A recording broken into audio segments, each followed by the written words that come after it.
वालेकुम। कब तक न्यूज़ देखने वाले को सबसे पहले फरमान खटक का अस्सलाम वालेकुम। इस टाइम हम मौजूद हैं कार्डियो हॉस्पिटल के अंदर। इस टाइम हमारे साथ हैं हाई कोर्ट के एडवोकेट निसार खटक साहब और हाई कोर्ट के एडवोकेट अशरफ खान साहब वो भी हैं, और हाई कोर्ट के ज़हूर तौलवी साहब वो भी हमारे साथ मौजूद है। अर्जेंट कमेटी के यहाँ के जो अपने जो अस्पताल के मामलात हैं, अस्पताल के बारे में जो हालात हैं अस्पताल के, उनके बारे में हम इनसे पूछते हैं। इन्हें सब पता है, इन्होंने सब बताया है, लेकिन हम इनसे ख़ुद इनकी मुँह ज़बानी पूछना चाहते हैं कि अस्पताल के अंदर ऐसा क्या है जो मज़लूमों के साथ क्या हो रहा है, क्या नहीं हो रहा। अस्सलाम वालेकुम निसार भाई। ये कार्डियो हॉस्पिटल के अंदर जो बताया गया अभी कि लोगों के साथ ज़्यादती हो रही है, 50,000 ये 1 लाख लेके बेड दे रहे हैं, और जो पर्सन, ये तो फ्री हॉस्पिटल है, तो ऐसा क्यों हो रहा है इन लोगों के साथ? कोई आपको तो इन चीज़ों की ज़्यादा नॉलेज आप अभी बता रहे थे। सर सबसे पहले तो कि मैं अब तक चैनल के सीयू के और आपका मैं शुक्रिया अदा करता हूँ कि आप आएँ। जो गरीबों के साथ ज़्यादती हो रही, जो मुज़ल्लम या एक अरसा दराज़ी किया जाता है, तो आप लोग आएँ। अब इंशाल्लाह हमें उम्मीद है कि आपकी आवाज़ जो है ना आला काम तक पहुँचेगी। यहाँ सर ये हो रहा है कि जिनका ताल्लुक़ KPK से और क्वेटा से, अगर ज़बान की बुनियाद मतलब ट्रीटमेंट हो रही है, अगर आपने ज़बान बोली पश्तो तो आपको ट्रीटमेंट नहीं कराएंगे, या बहुत लोग मर चुके हैं, तो आपको ये मजबूर करते हैं कि ताकि इस प्राइवेट पे आएँ। और प्राइवेट में एक्सपेंसेस ज़्यादा है, जो हालात चल रहे हैं, जो महंगाई चल रही है, बहुत लोग इस वजह से मर गए। तो मेरा साथी बैठे अशरफ साहब, जिसका ताल्लुक़ पैरामेडिकल से, वो उसको ज़्यादा एक्सपीरियंस है, वो उस बारे में मज़ीद आपको ब्रीफ करेंगे। अशरफ साहब, हम अशरफ साहब से भी मालूम करते हैं कि इन्हें ज़्यादा पता है। निसार भाई ने जो बात बताई है, हम अशरफ भाई से पूछने पहले। अशरफ भाई, ये जो कार्डियो के जैसे मामला चल रहे हैं, जो लोग 50,000 1 लाख में जो बेड वगैरह, और पार्किंग का सिलसिला भी जो अभी हम देख रहे हैं कि जो हो रहा है, बाहर गाड़ी खड़ी कर रहे हैं, 100 रुपये मांग रहे हैं, 50 मांग रहे हैं, तो पहले तो ऐसा निज़ाम यहाँ पे नहीं था, लेकिन अब होने लग गया। ऐसा क्यों?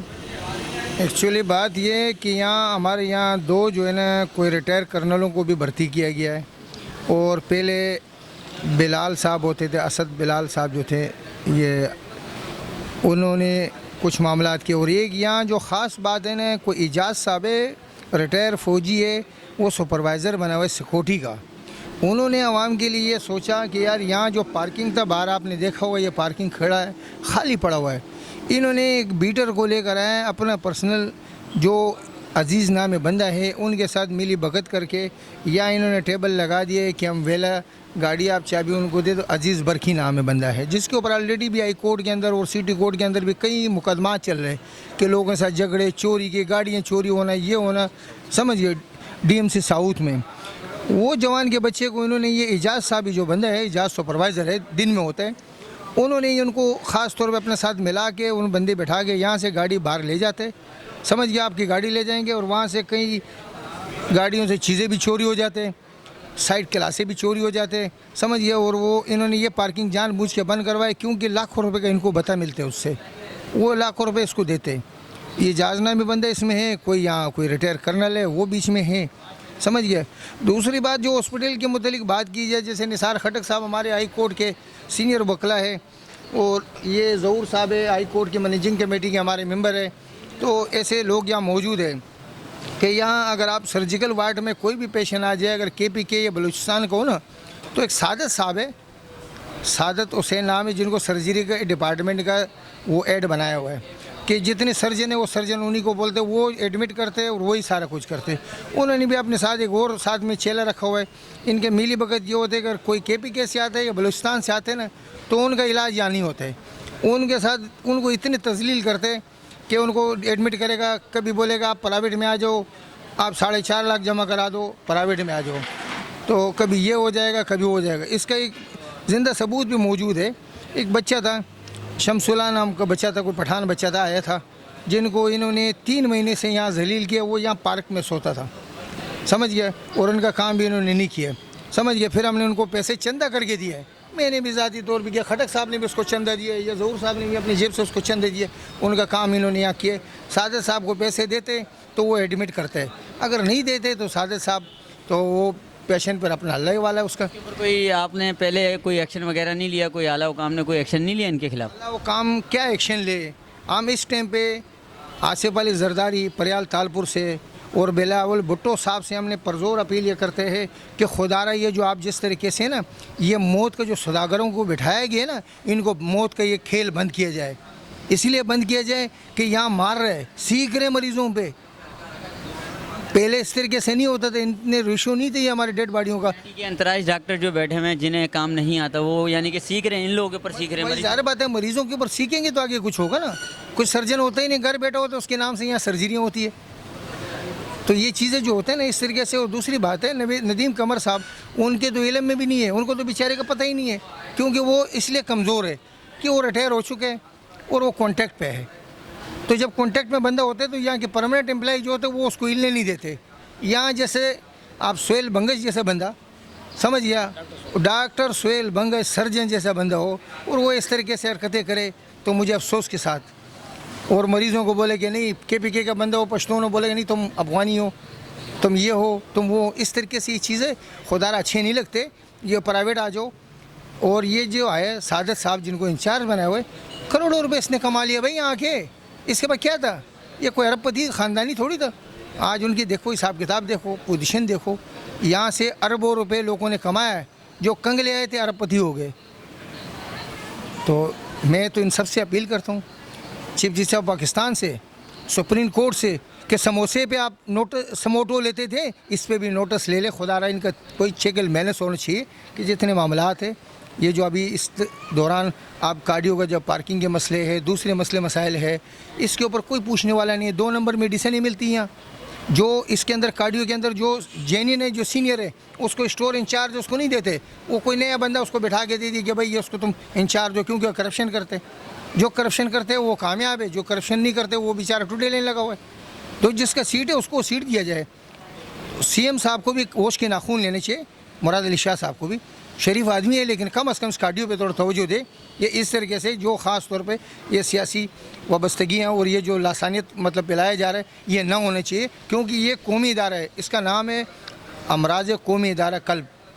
जो अमराज कौमी इदारा कल्ब का मकसद ये पूरे कौम का है, ये कोई सिर्फ सिंधियों का नहीं है, ये सिर्फ कोई माजरों का नहीं है, न पठानों का है, न बलूचों का है, ये पूरी कौम का है। और कौम के अंदर हम तो पीपल पार्टी के लोग हैं, हमारा तो मंशूर है ताकत का सरचश्मा अवाम। उसमें ये नहीं बोले कि पठान या पंजाबी या सिंधी है, उसमें तमाम कौमियतों का गुलदस्ता है हमारी पीपल पार्टी।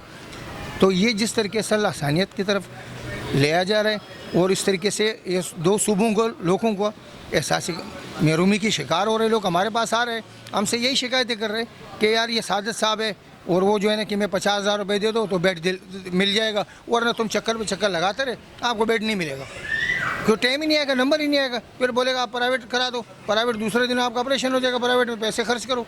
अब हर बंदे के पैसे तो है नहीं है।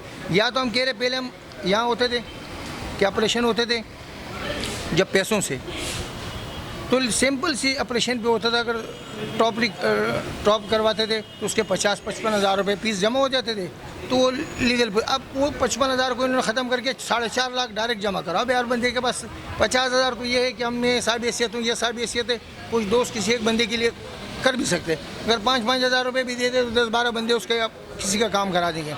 नहीं होता तो हमारे पास बैतुलमाल पाकिस्तान होता था, हम यहीं से ज़कात कमेटी को बंदा बैठा होता था, बैतुलमाल को फॉर्म भर लेते थे, यहाँ से हम बैतुलमाल भेज देते थे, उनका एंजियोप्लास्टी, वैल्यून प्लास्टी, AP स्टडी, तमाम चीज़ें होते थे, और उसका जाके वहाँ से बैतुलमाल से चेक आ जाता था। 3-4 दिन में चेक आता, वो काम सही था।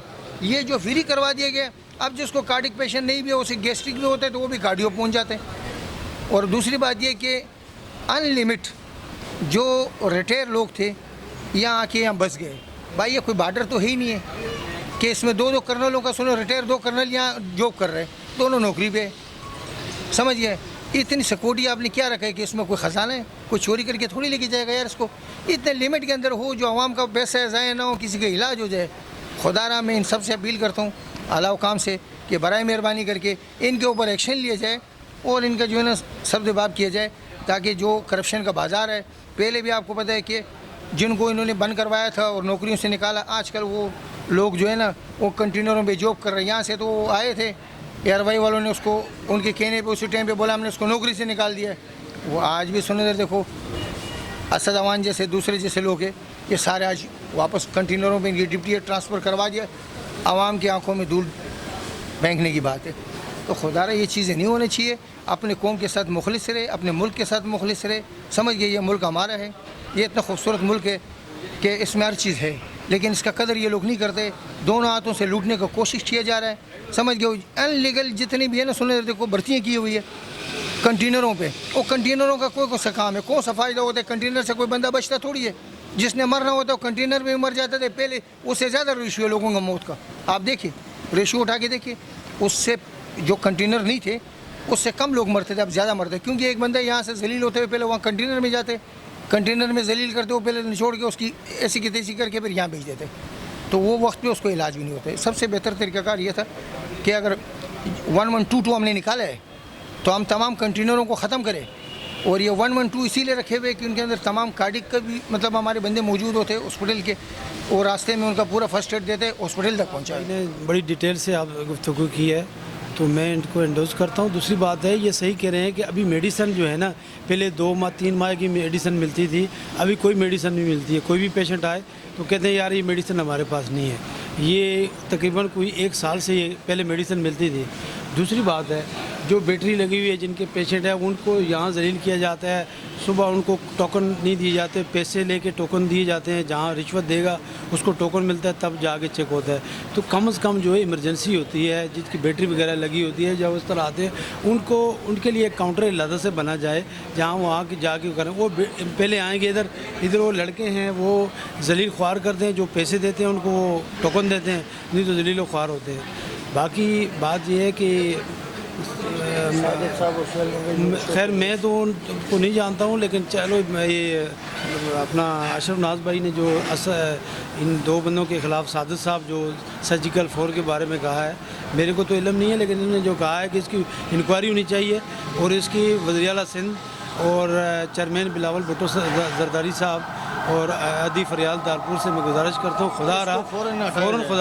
खुदा रहा इस जो है कार्डियो की तरफ तवज्जो दी जाए। इसकी बहुत तकरीबन 1 साल से पहले बड़ा अच्छी सिस्टम चलता था, गरीब आदमी आता था अपना, अभी 1 साल से यहाँ की बड़ी बदतर हालत है। तो यही मेरी गुजारिश है कि इस पर फौरी एक इकरारुल हसन का एक प्रोग्राम मैंने देखा था, उसमें कुछ लोग इस तरह इन्वॉल्व थे। वहाँ लड़कियों को बेचारी जो उनके अजीज़ व कार पेशेंट एडमिट होते थे उनको लालच दे के उनसे करके उनके साथ और मुख्तलिफ़ तरीके से उनको कर वो भी उसने उजागर किया, लेकिन उसमें भी मेरा ख्याल अभी तक कोई कार्रवाई नहीं हुई। तो मेरी तमाम अकाम बाला से गुजारिश है कि इस पर खुसूसी तवज्जो दी जाए और इसकी तरफ ये जिस तरह नदीम कमर साहब हैं, ये एक अरसे से तकरीबन हम इतने अरसे से सुन रहे हैं, यही यहाँ के डायरेक्टर हैं, तो खुद इनको अगर कोई इससे बेहतर आदमी आता है तो उसको अपॉइंट की जाए। इनका एक यहाँ रहना इतने अरसे से, ये भी एक करप्शन की जड़ होती है कि एक बंदे को आप कम से कम 3 साल के बाद उसको ट्रांसफ़र कर देना चाहिए। तो ये लोग इमरजेंसी में और ख़ासकर जो है OPD में ये बड़ी तवज्जो दी जाए। मरीज़ों के साथ बड़ा बदतर हालत होता है, कई मरीज़ गिर पड़ते हैं और वो बेचारे बेहोश होकर यहाँ से चले जाते हैं।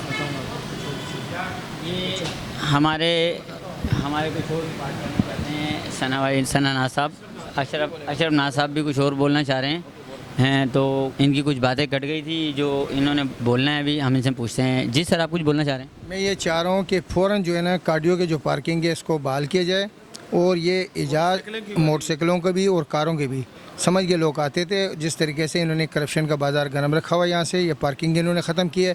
ये डायरेक्टर साहब के नॉलेज में शायद है या नहीं, हमें नहीं पता है, लेकिन ये जो इजाज़ यहाँ सुपरवाइज़र है ये उसी का करप्शन का जड़ है। इजाज़ है कोई साथ में, वो उसका कोई रिटायर कर्नल भी साथ है। तो ये जो मामला उन्होंने चलाए हुए करप्शन का बाज़ार, ये बंद किया जाए और लोगों को पार्किंग की सहूलत दिया जाए। और ये जो तरीक़ाकार है, जिस तरीके से लोग आ जाते हैं यहाँ, उनकी गाड़ियों से चोरी होते हैं, उनकी गाड़ियों से, और कुछ लोग अनरजिस्टर्ड लोग हैं जो कार्डियो के नहीं है। कार्डियो वाले खुद इसका करे, पहले भी कार्डियो चला रही थी ना, पार्किंग अच्छा चल रहा था सही तरीके से, सबके लोगों की गाड़ियाँ भी कार्डियो में होते थे और काम भी सही चलता था। अब इन्होंने पैसों का धंधा शुरू किया, फिर गाड़ी 200-300 रुपये लेते लोगों से और उनकी गाड़ियों के सामान भी चोरी होती। गाड़ी को उठा के वो स्टेडियम के पीछे खड़े करके आते, यहाँ से नहीं खड़ा करने देते, और उधर जाके खड़ी रहते हैं और वहाँ के कुछ लोग होते कीमती कागजात गाड़ी में होते, वो चाबी अपनी गाड़ी के कोई सिक्योरिटी होती इंसान के, वो चाबी किसी और बंदे को कैसे दिया जाए, वो ये अच्छी बात भी नहीं होते। उसमें कोई वारदात करके जो किसी की गाड़ी पे बहुत से मामलात होते, तो इस चीज़ पे खुदारा देखना चाहिए इनको। और कार्डियो पे ख़ास तौर पे ये इजाज़ के ख़िलाफ़ इंक्वायरी होनी चाहिए। और सादत सादत को फ़ौरन जो है इसको यहाँ से हटा दे, किसी और डॉक्टर को रखे जो ईमानदार डॉक्टर हो, शरीफ डॉक्टर हो, समझ गए, जो तासुब परस्ती ना करता हो, कौम परस्ती ना करता हो, उस डॉक्टर को यहाँ सर्जरी डिपार्टमेंट में रखा जाए और इसको फ़ौरन इसके खिलाफ़ इंक्वायरी लॉन्च हो के, ताकि इसके जायदाद की भी छानबीन किया जाए कि इसके पास क्या कुछ मामला है, कैसे कमाया जा रहा है और ये क्यों कर रहे हैं, ये किसके ईमा के ऊपर ये काम कर रहे हैं, जो तासुब पिलाया जा रहा है। क्योंकि तमाम पठान बिरादरी जो होती है, दूसरी बिरादरी जो KPK के होते या बलूचिस्तान के लोग होते हमारे यहाँ आते, उनके साथ ये नावरल सलूक जो किया जाता है, वो क्या मैसेज देंगे अपने सूबे में जाके कि सिंध में इस तरीके से हो रही है। क्योंकि सिंध जो है ना, ख़ास तौर पर सिंध का नाम है, सिंध बाबुल इस्लाम है, ये मोहब्बतों वाला सूबा है, ये कायद अवाम शेख ज़ुल्फ़िकार अली भुट्टो का सूबा है, ये मोहतरमा बेनज़ीर भुट्टो शहीद का सूबा है, समझ गए, बिलावल भुट्टो ज़रदारी का। बात ये है कि इन्होंने तो ज़रदारी साहब ने तो इतने बजट इनको दिए, इतने बजट दिए कि ये सोच भी नहीं सकते कि अवाम की बिलाव बहबूद के लिए, लेकिन उसके बावजूद वो उस बजट का जिस तरीके से ये धज्जियाँ उड़ा रहे हैं और जिस तरीके से जो काम कर रहे हैं, नाकस मेडिसिन यहाँ यूज़ किए जा रहे हैं, जो मेडिसिन टेंडर में होते वो नहीं लेते, दूसरे मेडिसिन ले, यहाँ आप जाओ जेन्युइन मेडिसिन आपको कोई नहीं मिलेगा। अगर आप बोलोगे ये मेडिसिन ले लो, सिंपली आप बोले एक स्टार्ट जो है ना आपको सही तरीके से नहीं होगा, मोनस होगा आपको सही नहीं मिलेगा, आप उस मेडिसिन के मुतल्लिक़ से पूछोगे ना कि एक्सप्लेंडेड वो ये नहीं मिलेगा आपको, तो जेक्यून टेबलेट है वो आपको नहीं मिलेंगे। तमाम मेडिसिन आपको बाहर से मंगवाए जाएंगे। पहले तो यहाँ तमाम चीज़ें मिलते थे यार, जब प्राइवेट नहीं था सरकारी था, लेकिन हर चीज़ पे पैसे लेते थे, ऑपरेशन पे सिर्फ पैसे लेते थे, मेडिसिन पे थोड़ी लेते थे। मेडिसिन तो यहाँ फ्री में मिलता था लोगों को, या टोकन ले लेते थे, 30 रुपये का टोकन ले लेते थे, आपको 3 महीने का मेडिसिन मिल जाए। लोकल मेडिसिन परचेज़ करते ना, उसके बाकायदा यहाँ आते कट रेट पे मिलते हैं। बाहर जितने मेडिकल स्टोर आप जाओगे ना, छोटे छोटे मेडिकल स्टोर है, ये जो मेन रोड पे छोटे छोटे मेडिकल स्टोर है, 4 फुट मेडिकल स्टोर नहीं होता है। मेडिकल स्टोर के लिए तमाम उसूल और रेगुलेशन होते हैं। ड्रग डिपार्टमेंट इसके अंदर है, ड्रग डिपार्टमेंट भी इसमें इन्वॉल्व है। ड्रग डिपार्टमेंट भी बते लेते हैं मेडिकल स्टोरों से, क्योंकि मेडिकल स्टोर के लिए कम से कम 20 फुट का तो रिक्वायरमेंट है, 20 बाई 14 का, तो उस पर मेडिकल स्टोर का लाइसेंस इशू होता है, ताकि उसके अंदर बाकायदा साफ़ सुथरा माहौल में रखा जाए, समझ गए, फ्रीज़र भी हो, तमाम चीज़ें हो, फ्रिज आइटम भी इसमें होते हैं। यहाँ तो आप ज़रा बाहर रोड पे जाके मेडिकल स्टोरों का भी छोटा सा एक शार्ट ले लीजिएगा, आपको अंदाज़ा हो जाएगा कि मेडिकल स्टोर ये काबिल है। ये इस तरीके से नाकस मेडिसिन लिए सर 2 नंबर दवाई है जो यहाँ बिक रही है, वो ज़ाहिर बात है डॉक्टरों, अगर डॉक्टर जो लिखते हैं उसको 2 नंबर दवाई है, तो उसमें 50% डॉक्टर का कमीशन होता है। अगर 50% कमीशन नहीं तो मल्टीनेशनल कंपनी का क्यों नहीं लिखते भाई, जो मरीज़ का सही तरीके से इलाज हो। ये टेबलेट आप मुझे एक बात बताएं ना कि अगर लोकल मेडिसिन आप 200 मेडिसिन खाओगे और मल्टीनेशनल की 3 मेडिसिन टेबलेट खा लोगे, 3 खुराक पे आपका इलाज हो जाएगा, आपका काम हो जाएगा, आपको आराम मिलेगा। लेकिन ये जो लोकल मेडिसिन होते हैं ना, इनको पैकेज होते हैं, ज़ाहिर बात है उसके ऊपर रेट लिखा होता है, अनलिमिटेड रेट लिखा होता है, किसी को पता ही नहीं होता है कि इस मेडिसिन इस टेबलेट का क्या रेट है, लेकिन वो रेट उसके बावजूद उन्होंने अपनी मर्ज़ी की लिखाए होते हैं, क्योंकि वो डॉक्टर को कमीशन देते, मेडिकल स्टोर वाले को भी कमीशन देते। वो मेडिकल स्टोर वाले के बाद अगर जाके बात करो तो बोलते हैं भाई हम ड्रग डिपार्टमेंट को भी हम रिश्वत देते हैं, और इतने अरसे से ड्रग डिपार्टमेंट जो है ना उन्होंने आंखें बंद रखी हुई है। ये मेडिकल स्टोर को लाइसेंस कैसे इशू हुआ? ये तमाम मेडिकल स्टोर रूल के मुताबिक, एक मेडिकल स्टोर भी यहाँ जितने इस रूल में है, रोड के ऊपर आपको नज़र आएंगे, वो लीगल नहीं है, अनलीगल है। अगर रिक्वायरमेंट के ऊपर जाए तो एक मेडिकल स्टोर को भी लाइसेंस इशू नहीं हो सकते। ये इशू ही नहीं। आला हुकाम से आपकी क्या अपील? हुकाम से मेरी यही अपील है कि खुदारा सिंध के ऊपर तवज्जो दिया जाए और हेल्थ के ऊपर तवज्जो दिया जाए, ख़ास तौर पर कार्डियो हॉस्पिटल के ऊपर तवज्जो देवे। और दूसरी बात और बताऊं आपको, जो बचा हुआ है सामने NICH में, NICH के अंदर जो करप्शन का बाजार गर्म रखा हुआ है, जो CLF वालों को दिया हुआ है सिंध गवर्नमेंट ने, भाई खुदा अगर सिंध गवर्नमेंट ये हॉस्पिटलों को चला नहीं सकते तो ऐसे इंजोस को भी ना देवे। पहले तो इन्होंने बोले कि भाई हम सिंध गवर्नमेंट चला सकते हैं, तो इंजोस को क्यों दे रहे भाई? आप बजट 70% गवर्नमेंट बजट दे रहे, इंजोस से चलवा रहे। ये इंजोस अपने करप्शन का बाजार गर्म रखा हुआ है। आप एक बंदा आते पहले कंप्यूटर पर आते, 10 मिनट में 1 नंबर लगते, 10 मिनट में 1 घंटा पेशेंट सफ़र करता है कि उसको पर्ची बनाने में 1 घंटा पूरा, मेरे सच है, पूरा 1 घंटा लगेगा एक पर्ची बनाने में, उससे कम नहीं लगेगा। उसके बाद उसका क्या, वो तो पेशेंट तो तड़प के मर जाएगा। तो पहले जिस तरीके से मैनुअल सिस्टम होता था, आप आए, आपका हाथ से नाम लिख दिया, फ़ौरन पर्ची दे दिया आपको, आपका ट्रीटमेंट स्टार्ट हुआ। तो ये इंजोज़ वाले जो CLF वाले, ये सबसे बड़े चोर है। इंजोज़ वाले तो होते ही चोर है। मैं बोलता हूँ कि गवर्नमेंट खुद नहीं चला सकता तो छोड़ दे भाई, फिर इतने मिनते क्यों कि वफाकी हुकूमत के मिनते क्यों किए भाई? अगर आप नहीं चला सकते, आपने इंजोस को देना था ठेका, तो ठेके पे ना चलाओ, मेहरबानी करके। ठेके से अगर आप चलाते हो तो ये करप्शन का बाजार गर्म है, ये बाजार बंद होना चाहिए। जो मामलात है इसको ख़त्म किया जाए, CLF से भी ये चीज़ें ले लिया जाए और चेक एंड बैलेंस रखे, ख़ुद अपने सरकारी एम्प्लाई को रखे। ये कुछ पेशेंट के साथ लोग आए हुए हैं जो कार्डियो के अंदर, हम इनसे भी मालूमात करते हैं कि इनकी क्या फरियाद है, क्या फरियाद नहीं है, कि ये क्यों इसलिए बैठे हुए हैं। अस्सलाम वालेकुम। वालेकुम सलाम। सर, आपको यहाँ पे जो पेशेंट के साथ आए हुए उनको ट्रीटमेंट वगैरह किस तरीके से मिल रही है? वो तो सही मिल रही है, लेकिन एक चीज़ है, मुलाकात का टाइम होता है। मिसरा हुए अगर मैं अपने मरीज़ के पास जाता हूँ मुलाकात करने के लिए, तो ये 5 मिनट के बाद ये लोग बाहर खड़ा कर देते हैं। मैं अगर अपने मरीज़ की खिदमत कर रहा हूँ तो खिदमत करने का हक है ही नहीं है। हाँ, खिदमत मेरा बड़ा भाई कार्डियो में है, मैं 2-3 दिन जाता हूँ वहाँ पे खिदमत कर रहा हूँ, 5 मिनट के बाद बोलते हैं बाहर चले जाओ, बाहर चले जाओ। अब ये कहाँ, अगर मैं खिदमत कर रहा हूँ बड़े भाई की तो इसमें हर्ज क्या है? तो आपकी मुलाकात के लिए ये परेशानी है कि 5 मिनट के लिए बस हो, उसके ज़्यादा नहीं? ये मेरा भतीजा है, ये दूसरा भतीजा है, इनके वालिद इनसे बड़ा भाई है। अगर हम लोग खिदमत कर रहे हैं तो कोई हर्ज तो नहीं है ना यार। हम अपने पास से उनको दलिया खिला रहे हैं, साबुदाना खिला रहे हैं, तो वो बोले बस 5 मिनट के भागो भागो चलो हट जाओ। ये कोई तरीका थोड़ी है यार। कोई आदमी तरीके से बात करे, हाँ खिदमत कर रहे हैं करने दे। खिदमत से अगर बंदा वो सही हो जाता तो बेहतर होगा ना। अगर अकेले मरीज़ को छोड़ देता है तो किसका नुकसान है? मरीज़ का ना। मरीज़ एक्सपायर हो जाते हैं तो बदल ले जाओ, क्योंकि मरीज़ के बाद जितना हम लोग जाएंगे तो वो मरीज़ खुश होगा। कोई ना कोई आ रहा है मेरे घर का, मेरी खिदमत कर रहा है, वो खुशी होती है, वो सही हो जाता है। ये लोग करने नहीं देते, भगा देते हैं।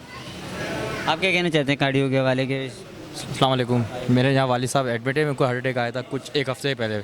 बस मैं अभी उनको यहाँ एडमिट किया, उसके बाद से जब ट्रीटमेंट अच्छे तरीके से करते हैं, लेकिन यहाँ के जो स्टाफ है उनका बिहेवियर वैसा ही नहीं है। पहले जब मैं रजिस्ट्रेशन करने का, इतनी लंबी लाइन, जब तक रजिस्ट्रेशन नहीं होगा आपके मरीज़ को चेक नहीं किया जाएगा, चाहे वो आपके मरीज़ तड़प के मर जाए। तो इस चीज़ को एटलीस्ट चीज़ें सही होनी चाहिए। लाइन लगाएं, कोई मसला नहीं, लेकिन एटलीस्ट पर्ची बना के मरीज़ का ट्रीटमेंट तो स्टार्ट करें। मरीज़ का ट्रीटमेंट जब तक स्टार्ट नहीं होता जब तक आप पर्ची नहीं बना सकते। आप पर्ची के लिए 1-1 घंटे, और अंदर जो बंदा बैठा वो अपने मर्जी से अपने काम कर रहा है। 5 विंडो है, 1 विंडो काम कर रही है, तो ये कहाँ का इंसाफ है? लोग धूप में बेचारे सड़क पे खड़े हुए हैं, लेकिन कोई किसी को एहसास नहीं है। जब वहाँ से फ्री होते हैं दूसरे डिपार्टमेंट में जाते हैं तो वहाँ पे बोलता है वहाँ चले आओ, फला बोलता है वहाँ चले आओ। तो स्टाफ का बिहेवियर इंसान के साथ सही नहीं है। इनको तो एटलीस्ट ये चाहिए कि अपने पेशेंट के अटेंडेंस के साथ अच्छा बर्ताव करें, ताकि उनका पेशेंट भी सही हो जाए। ये ना अपने पेशेंट के साथ सही बर्ताव करते हैं, ना अटेंडेंस के साथ बर्ताव करते हैं। इवन ये इन्होंने मेरे को मना किया, मेरे वालिद साहब कमज़ोर दिल के हालात हैं, इनको ना बताइएगा इनको हार्ट अटैक आए। तो इनके यहाँ की इवन यहाँ की लेडी डॉक्टर बोलती है हमने तो इनको बताना हमारा फ़र्ज़ है भाई, हम तो पहले से सबसे पहले पेशेंट को बताते हैं कि उसको क्या बीमारी है। आप मुझे बताएं कि कहाँ का दुनिया की किस किताब में लिखा हुआ है कि पेशेंट को उसकी बीमारी बता दो। पेशेंट को तो बल्कि समझाया जाता है आप तो ठीक हो, तो उसकी बीमारी वहीं ख़त्म हो जाती है। जहाँ मेरे वालिद साहब को उन्होंने बता दिया आपको हार्ट अटैक आया, हमने छुपाया, उनको उन्होंने बता दिया हार्ट अटैक आया। मेरे वालिद साहब इस चीज़ को टेंशन सदों में लेकर वेंटिलेटर में चले गए। अब बताइए अगर कोई जानी नुकसान अल्लाह ना करे हो जाता, इसका जिम्मेदार कौन होता? ये तो सिंपल बोलते हैं भाई आपका मरीज़ है ले जाए। तो इस तरह के इश्यूज़ हमें बड़े फील करना है। जब ऊपर वार्ड में शिफ्ट कर देते हैं तो अटेंडेंस को मिलने नहीं देते। पहले बोलते हैं इनका ख्याल रखो, हमने सब कुछ कर दिया है। जब हम ख्याल रखना चाह रहे हैं, कुछ खिलाना चाह रहे हैं, कुछ पिलाना चाह रहे हैं अपने तरीके से, क्योंकि हमारे वालिद साहब हैं, हम बेहतर जानते हैं कि उनका क्या ट्रीटमेंट कर सकते हैं, क्या बोल सकते हैं, उनको खिला सकते हैं। तो हमें बाहर निकाल दिया जाता है बेइज्जती करके कि भाई बाहर निकलें, आपके पेशेंट की तबीयत सही नहीं है। हम समझते हैं पेशेंट की इंपॉर्टेंस के क्या मसले हैं, लेकिन ट्रीटमेंट बिहेवियर बहुत इंपॉर्टेंट है इनका हमारे यहाँ लिए। मैं ये कहना चाहता हूँ कि इनका बिहेवियर थोड़ा सही होगा तो इंशाल्लाह लोग और भी इनको अप्रिशिएट करेंगे। इमरान के साथ फरमान खटक कब तक न्यूज़ करा?